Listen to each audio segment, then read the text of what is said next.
तो ये हमारा रेशो एनालिसिस का क्वेश्चन। तो क्वेश्चन में सिंपल 3 कैलकुलेशन पूछा है। Calculate the current ratio, gross profit ratio, net profit ratio, यानी कि 3 रेशोज आपको फाइंड करना है और कुछ इन्फॉर्मेशन दी गई है। मैंने लेफ्ट हैंड साइड पे क्वेश्चन दिया है और राइट हैंड साइड पे उसका सॉल्यूशन दिया है। तो यहाँ पे आप क्वेश्चन में देख सकते हो, डेटर एक करंट एसेट है, बिल्स पेबल लाइबिलिटी है, बैंक ओवरड्राफ्ट लाइबिलिटी है, क्रेडिटर्स भी लाइबिलिटी है, स्टॉक एसेट्स है, कैश इन हैंड एसेट है। सेल्स तो डिफरेंट चीज़ होता है, ग्रॉस प्रॉफिट भी एक डिफरेंट पार्ट है और नेट प्रॉफिट भी एक डिफरेंट पार्ट है। तो यहाँ पे हमको फाइंड करना है करंट रेशियो। तो करंट रेशियो का जो फॉर्मूला है वो होता है, यहाँ पे आप देख सकते हैं थर्ड पॉइंट नंबर 1 मैंने लिखा है, current ratio is equal to current assets divided by current liabilities. तो मुझे करंट एसेट्स का टोटल चाहिए और करंट लाइबिलिटी का टोटल चाहिए।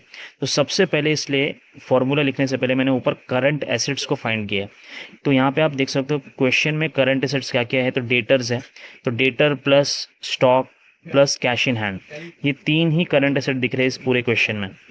तो ये सारे अमाउंट जो है करंट एसेट के, उसको प्लस कर लेना है। तो टोटल कितना हो रहा है 3 लाख। अभी उसी तरह करंट लाइबिलिटी फाइंड करना है। तो करंट लाइबिलिटी क्वेश्चन में क्या क्या दिख रहा है, बिल्स पेबल है, बैंक ओवरड्राफ्ट है और क्रेडिटर्स है। इन तीनों के अमाउंट को प्लस कर लो तो अमाउंट आ रहा है 1,80,000। तो अब ये दोनों को अमाउंट को क्या करना है, आपको करंट रेशियो के फॉर्मूले में पुट करना है। तो करंट एसेट का अमाउंट कितना है 3 लाख एंड करंट लाइबिलिटीज़ का अमाउंट कितना दिख रहा है 1,80,000।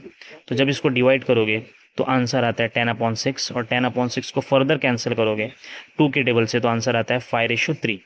तो 5:3 को अभी फर्दर कैंसिल नहीं करना है क्योंकि पॉइंट में आंसर आएगा और हम लोग को पॉइंट में आंसर नहीं लिखना होता है, हम लोग को रेशियो में आंसर लिखना है।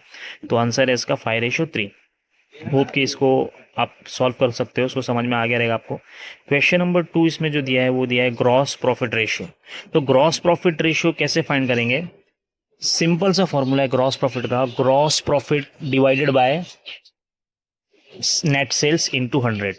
अब क्वेश्चन में ग्रॉस प्रॉफिट दिख रहा है 3 लाख और नेट प्रॉफिट दिख रहा है 2 lakh.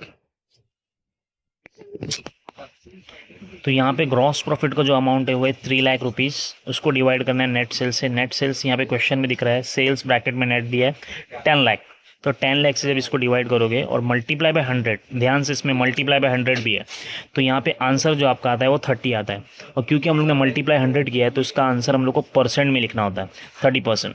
Similarly net profit ratio का फॉर्मूला क्या है, net profit divided by net sales into 100। अब क्वेश्चन में नेट प्रॉफिट लास्ट में गिवन है 2 लाख रुपीज़, तो यहाँ पे 2 लाख रुपीज़ आ जाएगा। इसको डिवाइड करना है सेम नेट सेल्स के अमाउंट से 10 लाख से इनटू 100, तो यहाँ पे आंसर आता है आपका 20%। ओके, तो सिंपल सा क्वेश्चन है, आपको एग्जाम में 7 से 8 मार्क्स दिला सकता है। ओके, तो आई होप कि आपको समझ में आ गया होगा। अगर कुछ डाउट है तो आप मुझे कमेंट में सेक्शन में पूछ सकते हो। चैनल को सब्सक्राइब करें, लाइक करें।